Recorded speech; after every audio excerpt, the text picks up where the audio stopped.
신약성경 요한복음 8장 우리 12절 한 절 말씀입니다. 우리 찾으셨으면 다 같이 함께 읽도록 합니다. 예수께서 또 말씀하여 이르시되 나는 세상의 빛이니 나를 따르는 자는 어둠에 다니지 아니하고 생명의 빛을 얻으리라. 아멘.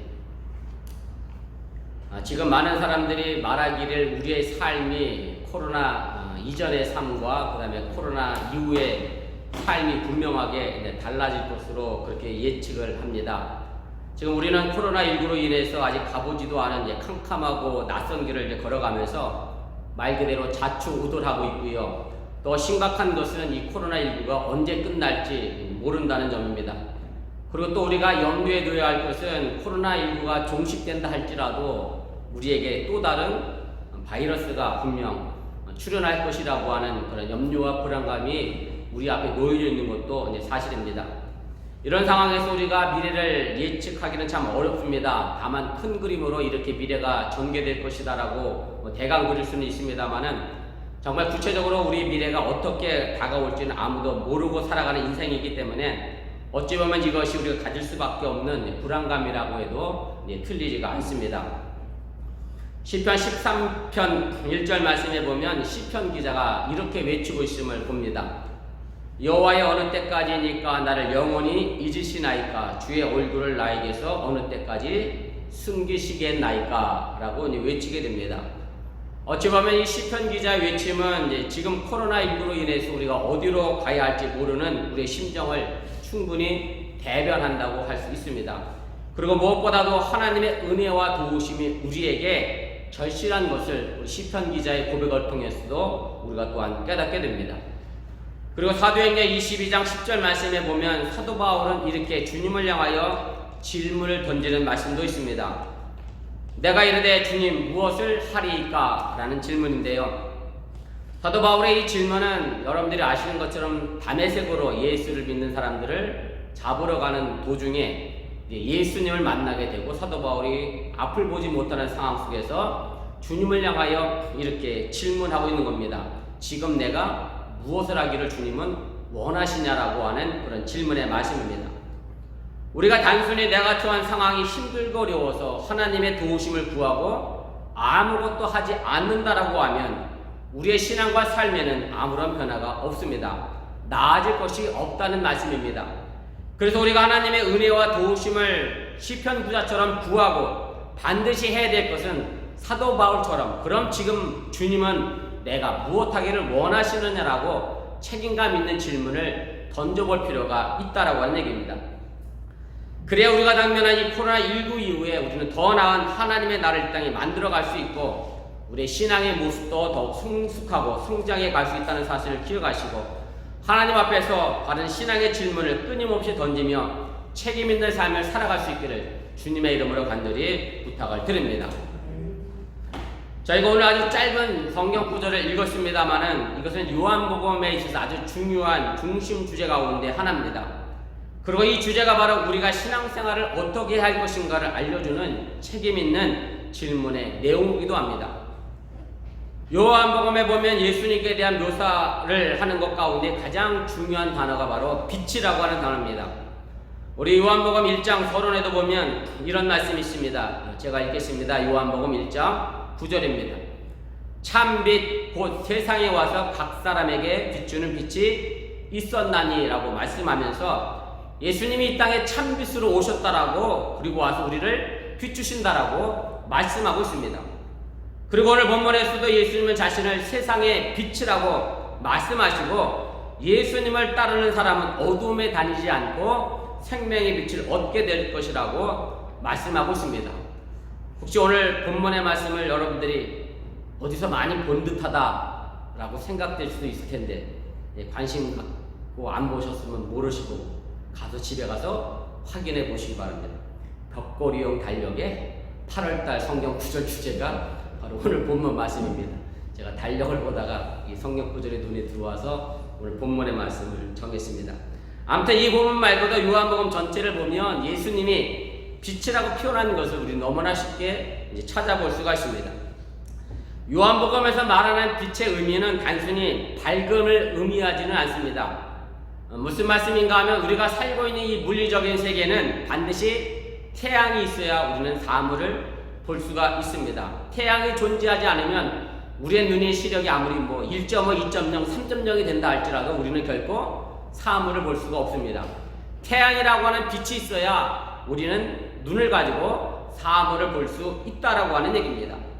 마찬가지로 요한복음에서 예수님을 빛이라고 말하는 의미도 똑같습니다. 무슨 말씀인가 하면 세상의 빛으로 오신 예수님은 우리를 위한 계시의 근원이 되십니다. 다시 말하면 예수님을 통하지 아니하고는 우리가 하나님을 제대로 볼 수 없다고 하는 얘기고요. 하나님에 대하여 하나님의 말씀에 대해서도 우리가 온전히 깨달을 수 없다는 얘기입니다. 그래서 예수님은 우리에게 생명의 빛이 되어지고 그 생명의 빛을 통하여 우리는 하나님을 바라보고 이 세상을 바라봐야 한다는 사실을 여러분들이 믿으시기를 바랍니다. 예수님이라고 하는 빛이 있어야 우리는 온전히 하나님을 이해할 수 있습니다. 그리고 우리가 이 땅에서 하나님을 보지 못하게 하는 세상의 어두움을 몰아낼 수 있고 진정 하나님의 나라를 만들어갈 수 있다는 사실입니다. 우리 감리교회 창시자죠. 존 웨슬리 목사님이 메소디즘에 관한 생각들이라고 하는 글에서 이런 말씀을 하신 적이 있습니다. 제가 그대로 원문 그대로 읽어볼 테니 앞에 화면 함께 보시길 바랍니다. 나는 메소디스트라고 불리는 사람들이 유럽이나 아메리카에서 사라지는 것을 두려워하지 않는다. 오히려 나는 그들이 단지 능력 없는 종교의 형식만을 가진 일종의 죽은 종파로 존재하게 될까 두려워한다. 만약에 그들이 처음 출발할 때 가졌던 가르침과 성령과 신앙 훈련을 모두 견고하게 붙잡지 않을 경우에 이런 일이 일어날 것은 의심할 나위가 없다. 존 웨슬리 목사님은 종교의 형식만을 가지고 있는 교회를 원하지 않으셨습니다. 우리가 생명의 빛이신 예수님을 통하지 않으면 결국 우리는 종교의 형식만을 가질 수밖에 없다는 사실을 우리가 알아야 합니다. 그리스도인이라고 하는 것은 결코 단지 교회에서 그리스도의 이름으로 말씀을 듣고 그리스도의 이름으로 기도드리며 예배하는 사람들이 아닙니다. 생명의 빛을 전하고 나누는 사람들이 바로 그리스도인들입니다. 그리고 이 생명의 빛을 통해 하나님을 바라보고 이 세상을 바라보아야 하는 사람들임을 여러분들이 믿으시기를 바랍니다. 저는 오늘 설교 제목을 생명의 빛으로라고 정해봤습니다. 저는 이 생명의 빛 대신 예수님을 통해 우리가 겪고 있는 이 코로나 시대를 바라보면서 코로나 이후의 시대를 또한 준비해 보려고 합니다. 우리가 코로나 이후에 어떤 신앙의 자세를 가져야 될 것인가 다시 한번 생각해 보며 우리들의 몸과 마음의 가짐을 잘 챙겨갈 수 있기를 바랍니다. 첫째로 여러분들의 생명의 빛으로 창조 세계를 보시기를 바랍니다.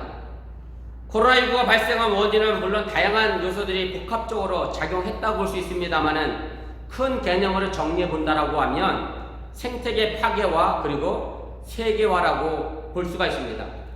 일반적으로 의학자들이 말하는 것을 보면 우리가 이미 거쳐왔습니다만 사스나 신종플루나 메르스나 또 코로나19 같은 이 바이러스는 동물에서 인간으로 감염되는 사람과 동물이 공통으로 감염되는 공통 감염병이고요. 이것은 바로 자연 파괴가 진행되는 과정에서 동물과 인간의 접촉이 증가하면서 발생하는 전염병이라고 하는 얘기입니다. 그리고 이런 사실에 더하며 지금 세계가 물질적으로도 그렇고 사람들 간에도 그렇고 서로 세계화가 되면서 순식간에 전 세계적으로 퍼지는 말 그대로 대유행 팬데믹을 불러왔다고 그렇게 말하고 있습니다.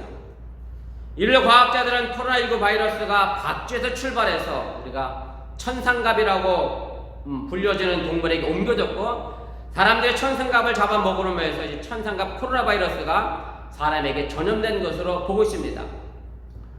그런데 우리가 반드시 기억해야 할 것은 박쥐 코로나 바이러스나 천상갑 코로나 바이러스는 각각 그 자체만으로는 팬데믹을 일으킬 수 없다는 사실입니다. 그러나 이 코로나 바이러스들이 옮겨지면서 변종을 만들어냈고 그 변종된 코로나 바이러스가 사람의 인체에 감염되는 능력을 갖추게 됨으로 해서 결국 팬데믹이 발생했습니다. 지금 우리는 코로나19를 근원적으로 차단하기 위해서 사회적 거리두기를 하고 있습니다. 특별히 여러분들이 아시는 것처럼 백신도 없고 치료약도 없는 상황에서는 이 바이러스가 퍼지지 않게 하기 위해서는 정말 바이러스가 살 수 있는 공간을 만들지 않아야 하고 그렇기 때문에 우리가 서로 사회적 거리를 두게 하면서 바이러스를 죽이는 가장 좋은 방법으로 바이러스가 살 수 있는 장소를 제공하지 않으려고 하는 그런 노력들을 하고 있습니다. 그럼 왜 박쥐가 서식하던 바이러스가 우리 사람에게 전염됐느냐 하는 겁니다. 우리가 알아야 할 것은 박쥐가 인간을 찾아온 것도 아니고 바이러스가 박쥐를 선동해서 인간에게 전염시킨 것도 아니라고 하는 사실입니다. 사람이 박쥐에게 그리고 천상갑에게 다가갔기 때문에 이 코로나 바이러스의 문제는 생겨났다라고 하는 얘기입니다. 그래서 지금의 코로나19의 책임을 결코 박쥐나 천상갑에게 돌릴 수 없다는 말씀입니다. 결국 코로나 바이러스의 발생의 가장 근원적인 원인은 박쥐나 천상갑과 사람 사이의 거리두기에 실패했기 때문이라고 하는 얘기고, 바로 우리 사람들이 동물들과 거리두기에 실패했기 때문에 나타난 결과가 바로 코로나19의 바이러스의 모습이라고 하는 얘기입니다. 제가 지금 사회적 용어로 거리두기에 실패했다는 단어를 사용했습니다만은 사실 이것을 기독교적인 용어로 바꾼다라고 하면 이것은 창조 질서의 파괴를 의미합니다. 하나님은 우리에게 자연을 돌보라고 하는 청지기의 사명을 주셨는데 사람들은 하나님께 허락받은 것 이상으로 욕심을 냈고 마구잡이로 자연을 이용하고 망가뜨렸고 그 결과 창조 질서가 파괴되어 지금 그 고통이 그대로 다시 사람들에게 돌아오고 나타나고 있다고 하는 사실을 깨달으시길 바랍니다. 참으로 아이러니하게도 코로나 바이러스 때문에 사람이 아프니까 반대로 지구가 건강해지고 자연 생태계가 좋아지고 있는 현상을 바라보면서 우리가 깊은 반성을 해야 하고 앞으로 다가올 미래에 대해서 우리에게 주어진 하나님의 창조 세계에 대해서 우리가 어떤 자세를 가지고 살아갈 것인가에 대하여 책임 있는 질문을 던지시는 것을 잊지 마시기를 바랍니다. 그래서 우리는 코로나 사태가 지난 이후에 하나님의 창조 세계를 우리가 어떤 관점으로 바라보아야 하고 이것을 어떻게 지켜내야 할 것인가에 대하여 깊은 관심을 가지시기를 바랍니다. 독일에 아주 유명한 신학자가 한 분 계십니다. 몰트만이라고 하는 신학자가 계신데 이 몰트만이라고 하는 신학자가 하나님의 창조에 대해서 우리에게 귀담아 드려야 할 말씀을 하고 있습니다. 몰트만은 하나님의 창조를 세 가지로 구분해서 이야기를 합니다. 무슨 창조가 세 가지나 되나 아마 여러분들이 의아하실 수도 있는데 그 첫째는 우리가 알고 있는 대로 태초의 창조입니다. 하나님이 태초의 천지를 창조하신 이미 이루어진 창조를 이야기를 하게 되고요. 그리고 몰트만이라고 하는 신학자가 두 번째로 계속적인 창조를 이야기합니다. 태초의 창조가 지금도 지속되고 있다라고 하는 얘기인데 계속적인 창조라고 하는 것은 지금 이 세계에서 함께하고 있는 하나님의 영, 성령의 활동을 말하는 것이고 바로 우리와 함께 하시고 이 세상을 통치하시고 섭리하시는 하나님의 영이 지금도 계속적인 창조를 이루어 나가고 있다고 그렇게 말씀하고 있습니다.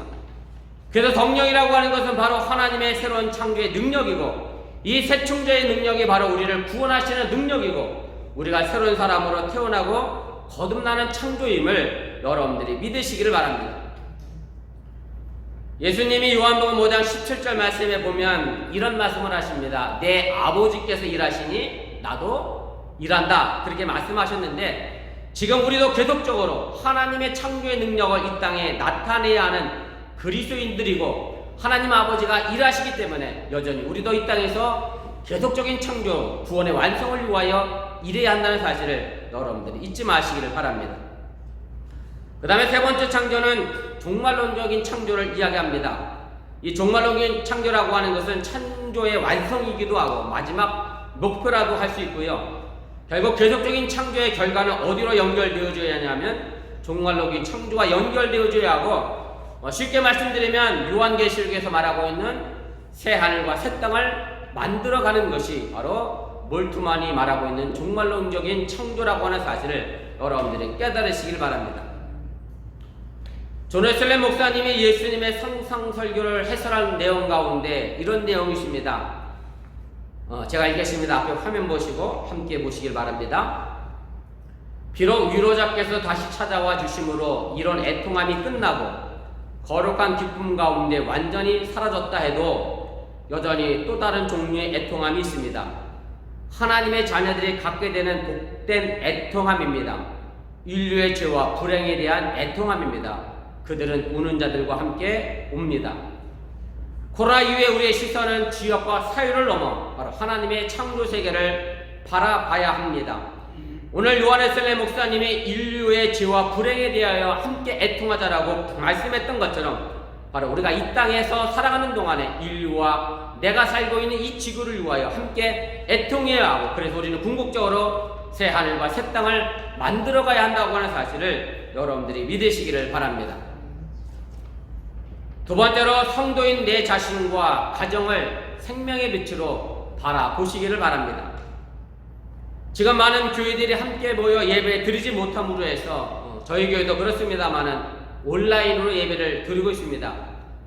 이것은 코로나19 이전의 상황에서는 생각해 보지 못했던 예배의 모습이고, 코로나19의 사태 속에서 우리는 대안적으로 온라인 예배를 드리고 있습니다. 물론 지금도 여전히 온라인으로 예배하는 것이 정말 예배인가 하는 신학적인 논쟁도 끊임없이 있는 것이 사실이고, 사람들마다 이 온라인 예배에 대하여 생각하기 다 다른 것을 또한 보게 됩니다. 그런데 제가 분명하게 말씀을 드리는 것은 지금의 온라인 예배는 함께 모여 예배하지 못하기 때문에 드리는 일시적인 대안이지, 온라인 예배가 결코 본질이 될 수 없다고 하는 사실을 여러분들이 기억하시기를 바랍니다. 제가 이렇게 말씀을 드리는 것은 예배가 가지고 있는 근본적인 신학적인 의미 때문에 그렇습니다. 우리가 신약시대를 거쳐 지금 우리는 예배를 드리고 있습니다마는 신약시대 이전, 구약시대는 예배를 드리지 않았습니다. 희생제사를 드렸습니다. 다시 말씀드리면 구약에서는 사람의 죄를 대신해서 동물들이 희생당하여 제사를 드렸다라고 하는 얘기입니다. 그리고 신약시대에 와서는 예수 그리스도의 십자가 사건 이후에는 예수님의 희생의 근거에서 우리가 예배를 드리기 시작했다고 하는 사실을 기억할 필요가 있습니다.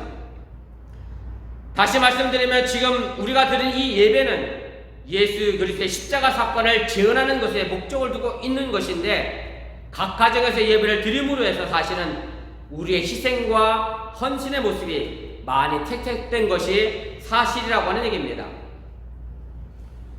실제로 한국에서 기독교인들을 대상으로 이 온라인 예배에 대하여 설문조사를 한 것이 있는데 32% 정도가 예배를 드리면서 찬양과 기도에 참여하지 않고 있고, 그냥 가만히, 제가 처음에 온라인 예배를 드리면서 TV 시청하듯 예배 드리지 마세요 그렇게 당부드렸던데도 불구하고 가만히 TV 시청하듯 예배를 드리는 것으로 나왔습니다. 말 그대로 TV를 본다는 말인데, 물론 저희 교회 성도들은 안 그러시리라 저는 확실하게 믿고 있습니다. 결국 예배라고 하는 것은 예배자들의 희생이 필요하고 적극적인 참여가 있어야 하는 것인데, 결국 이 모든 것이 봉헌이라고 하는 단어 속에 들어가 있음을 여러분들이 깨달으시기를 바랍니다. 사실 많은 뉴스 매체들이 교회가 오프라인 예배를 고집하는 것을 가지고 헌금 액수가 줄어드는 것을 염두하는 것으로 보도하고 있습니다만은, 봉헌이라고 하는 것은 단순히 헌금만을 의미하는 것은 아니라 교회 안에서 성도들이 예배자로서 서로 섬기고 헌신하고 서로를 위하여 희생하는 것을 포함하고 있는 것이 바로 이 봉헌 속에 담겨져 있는 의미라고 하는 것을 여러분들이 믿으시기를 바랍니다. 그래서 온라인 예배라고 하는 것은 예배자들로 하여금 희생과 헌신과 섬기는 모습에서 제한적일 수밖에 없다고 하는 얘기고, 더 나아가 온라인 온전한 성찬을 할 수 없기 때문에 지금의 상황에서 대안적인 것이지 본질이 될 수 없다라고 하는 사실입니다. 물론 예수님은 예배의 장소가 중요하지 않다고 말씀하시면서 요한복음 4장 24절에 이렇게 말씀하셨습니다. 하나님의 영이시니 예배하는 자가 영과 진리로 예배할지니라, 이렇게 말씀하셨는데, 그래서 우리는 코로나 이전이나 이후에도 영과 진리로 예배해야 하는 것은 분명한 사실입니다. 그리고 코로나 이전이나 이후에도 여전히 중요한 것은 예배라고 하는 사실을 잊지 마시기를 바랍니다. 그런데 여러분들이 진짜 심각하게 생각해야 될 것은 뭐냐면, 우리가 지금 대안적으로 드리고 있는 이 온라인 예배도 드리지 못할 천재지변의 상황을 맞이하게 될 때 과연 우리는 어떻게 할 것인가 라고 하는 얘기입니다. 지금이야 전기도 되고 인터넷도 되고 스마트폰도 있고 컴퓨터가 있어서 이 모든 온라인 예배가 가능합니다만은, 만약에 이 모든 것을 사용할 수 없는 환경이 되면 과연 우리들은 어떻게 할 것인가 우리들 스스로가 질문해 볼 필요가 있다라고 하는 얘기입니다. 사실 이런 문명의 기술은 우리에게 좋은 점도 있습니다만 반대로 우리에게 독이 되는 부분도 있음을 분명히 알아야 합니다. 저희 교회도 지금 프로젝트를 통해서 화면을 앞에 다 보여드리고 있습니다만 그래서 성경과 찬송가를 사실은 아예 가지고 다니지 않는 분도 계시는 것을 제가 알고 있고 그러다가 전기라도 나가거나 프로젝터가 갑자기 말썽을 부른다거나 컴퓨터가 갑자기 먹통이 돼버리면 교동문 하다가 교동문도 못하고 성경 구절 읽다가 성경도 읽지 못하고 찬송가 하다가 찬송가 가서도 제대로 읽어내지 못하는 황당한 상황을 우리가 만나게 된다는 것을 인식할 필요가 있습니다. 그래서 제가 아는 어느 권사님은 주일 예배에 교회를 선택하는 기준을 이렇게 잡고 교회를 정하셨더라고요. 무슨 얘기냐면 주일 예배 시간에 프로젝트로 앞에 화면 안 보여주는 교회로 내가 간다. 그래서 프로젝트 없는 교회로 가셔서 등록하셔서 제가 교회 다니시는 권사님을 제가 본 적이 있는데 아무튼 진정한 헌신의 예배를 찾으려고 했던 그 권사님의 마음은 제가 충분히 이해하는 부분도 있습니다. 제가 생명의 빛으로 성도 한 사람인 여러분 자신을 보라고 한 이유가 바로 여기에 있습니다. 천재지변이 일어나 전기도 인터넷도 모두 끊긴 상황 속에서 우리는 과연 홀로 하나님 앞에서 예배자로 설 수 있는 그런 성숙한 신앙인인가를 우리가 생각해 볼 필요가 있다라고 하는 얘기입니다. 바로 이런 모습이 코로나 이후에 우리 어번교회 성도들의 모습이 될 수 있기를 주님의 이름으로 간절히 축원을 드립니다. 어느 목사님이 자기네 교회는 줌으로 예배를 드리니까 이런 말씀을 하세요. 주일 예배보다 더 많은 사람들이 와서 예배를 드린대요. 왜냐하면 주문에는 목사님이 누가 왔는지 안 왔는지 너무나 다 출석 체크가 되거든요. 그러니까 어떻게 해서라도 주문 봐야 되겠고, 그래서 자기네 교회는 오프라인 예배 때보다 온라인 예배 때 출석률이 더 많다고 막 그렇게 얘기를 하셔서 줌이 좋다고 막 그러는데, 사실은 저는 줌으로 예배하려고 하지 않습니다. 왜냐하면 목사님한테 보이려고 줌으로 예배드리는 게 무슨 의미가 있나 이런 생각이 들어서 저는 이제 그렇게 하지 않고요. 아마 제가 소리 안 죽였더니 소리 하는 거. 아무튼 자발적으로 우리가 예배드리는 그런 자세, 아무것도 없을지라도 온라인으로라도 우리가 목사님 만나지 못할지라도 나 홀로 예배자로 설 수 있는 그런 성숙한 신앙의 모습을 여러분들이 가질 수 있기를 주님의 이름으로 간절히 부탁을 드립니다. 그리고 여러분들의 가정을 또한 신앙적으로 잘 지켜낼 수 있기를 바랍니다. 어느 분이 제게 말씀하시기를 온라인 예배를 가족끼리 드리려고 하니 찬송하는 게 얼마나 부끄럽고 쑥스러운지 찬송을 도저히 못하겠다, 그렇게 말씀하셨던 적이 있습니다. 제가 충분히 이해가 됩니다. 그러나 이럴 때일수록 가정에서 우리의 신앙을 지켜내야 한다고 하는 사실을 여러분들이 믿으시기를 바랍니다. 지금 모든 교회가 주일학교라고 하는 이름으로 아이들을 신앙적으로 교육하고 가르치고 있습니다. 그럼 주일학교가 생기기 이전에는 어떻게 신앙교육을 했느냐라고 하는 것인데, 당연히 가정에서 아버지 어머니로부터 자녀들을 신앙으로 양육하고 교육했다라고 하는 얘기입니다. 교회에서 주일학교가 생기면서부터 사실은 신앙의 부모님들이 신앙교육을 전부 교회로 떠넘기고 부모님들이 아무것도 안 하고 있는 것도 사실이라고 하는 얘기입니다. 그러나 여러분들의 가정에서 신앙교육이 정말 중요한 것을 잊지 마시길 바랍니다. 여러분들의 자녀들이 바로 여러분들의 신앙을 보고 듣고 배운다고 하는 사실을 잊지 마시기를 바랍니다. 그래서 코로나19 이후에 우리 어번교회는 하나님 앞에 홀로 서는 예배자의 모습으로, 그리고 가정의 신앙을 회복하는 예배자로서 온전히 설 수 있기를 주님의 이름으로 간절히 축원을 드립니다. 마지막으로 생명의 빛으로 우리 교회를 바라볼 수 있기를 바랍니다. 미국뿐만 아니라 전 세계적으로 코로나로 인해서 이제 거리 두기를 하면서 필수적인 것들을 제외하고는 모두 활동을 금지시켰고 지금도 그렇게 하고 있습니다. 제가 한번 드린 말씀입니다만은 반려동물 산책은 필수적인 일이라 그것을 허락해도 되고, 교회 예배는 필수적인 일이 아니기 때문에 교회 문은 닫아라고 했던 것이 지금 어찌 보면 전 세계의 모습이고 미국 사회의 모습인데, 사실은 이 부분에 대해서 지금의 교회가 깊이 반성해 볼 필요가 있다라고 하는 얘기입니다. 그래서 저는 코로나 이후에 우리 교회가 예수님을 통해서 정말로 필수적인 본질에 더욱 집중할 필요가 있다라고 하는 얘기고, 그 어떤 무엇보다도 교회가 필수적인 것에 해당될 수 있도록 우리의 삶과 마음가짐 자체를 바꾸어가야 한다고 하는 사실을 여러분들이 잊지 마시길 바랍니다. 지난 몇 달 동안 교회 문이 닫혀 있게 되면서 교회 무엇이 필수적인 것이고 아닌지가 구별되어지고 분별하게 되는 기회가 됐습니다. 무엇보다도 온라인 예배를 드림으로 해서 앞으로도 교회가 재정적인 어려움이 계속 닥쳐올 상황에서 우선순위를 바로 세우지 않으면 안 되는 것이고, 이것은 결국 교회의 필수적인 본질을 바닥부터 다시 세우는 기회가 되어야 할 것이라고 하는 그런 말씀입니다. 그러면서 우리 교회가 더 경계해야 될 것은, 많은 분들이 염려하고 기도하는 것처럼 오늘 우리 장효 집사님도 그렇게 기도하셨습니다마는, 거리두기를 한답시고 심리적으로 마음적으로 교회 자체에 거리두기 하는 것이 가장 위험하게 만드는 요소라고 하는 사실 또한 여러분들이 잊지 마시길 바랍니다. 그러나 분명한 것은 이런 세상이 될 때 사람들의 영적인 갈망은 더 깊어질 것이고, 바로 이런 영적인 갈망을 채워주는 어번교회가 될 수 있도록 여러분들이 기도해 주시길 바라고, 여러분들도 영적으로 힘들어한 이들을 위하여 함께 기도해주는 진정한 본질의 신앙을 만들어갈 수 있기를 주님의 이름으로 간절히 축원을 드립니다. 성경에서 보여주는 교회의 역사는 항상 고난을 통해 새로운 선교의 기회를 얻었고 복음이 확장됐습니다. 사도행전에 보면 스데반의 죽음에 대한 슬픔은 잠깐이었고, 초대교회 성도들은 유대와 사마리아 모든 땅으로 흩어지면서 두루다니며 복음을 전한 결과가 사도행전 8장 8절에 보면 그 성에 기쁨이 있더라는 말로 표현하고 있음을 우리가 보게 됩니다.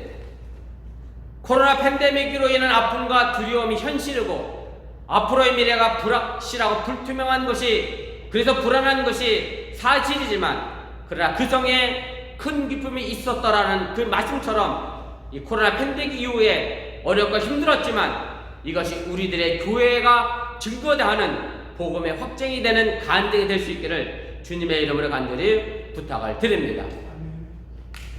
이제 말씀을 정리해 보려고 합니다. 세계적으로 유행병이라고 하는 말은 영어로 팬데믹이라고 하는 단어를 씁니다. 이 말은 그리스어 판데모스에서 나온 말이고요. 판이라고 하는 것은 모두라는 뜻을 가지고 있고, 데모스는 인구라는 뜻을 가지고 있습니다. 결국 모든 인구에 퍼진 유행병을 가지고 팬데믹이라고 얘기합니다. 그리고 이 단어에서 같은 어원에서 나온 영어 단어가 또 하나 있는데 팬데모니엄이라고 하는 단어가 있습니다. 이 단어의 의미는 대혼란이라고 하는 그런 의미가 담겨져 있고, 밀턴이라고 하는 소설가가 쓴 소설 가운데 신라곤이 있죠. 낙원을 잃어버렸다, 로스트 파라다이스인데요. 거기에 나오는 지옥의 중심부가 바로 팬데모니엄이라고 하는 그런 단어입니다. 실제적으로 팬데믹의 단어의 반대말은 무엇인가 우리가 좀 생각해 본다라고 하면, 저는 구약 성경에 나오는 샬롬의 단어가 아닌가 그런 생각을 해보게 됩니다. 하나님으로 인해 대혼란이 만들어진 이 세계를 다시 원래 제자리로 놓는 상태, 바로 이것이 샬롬의 상태이고, 이것이 온전한 평화이고, 또한 이것이 진정 우리에게 주어지는 참된 삶임을 여러분들이 잊지 마시길 바랍니다. 이번 코로나19로 인해 팬데믹의 현실이 하루빨리 하나님의 샬롬이 되기를 기도하면서, 사랑하는 어번교회 여러분들의 삶이 코로나 이후에 하나님의 평화 샬롬이 가득 채워줄 수 있기를 주님의 이름으로 축원을 드립니다.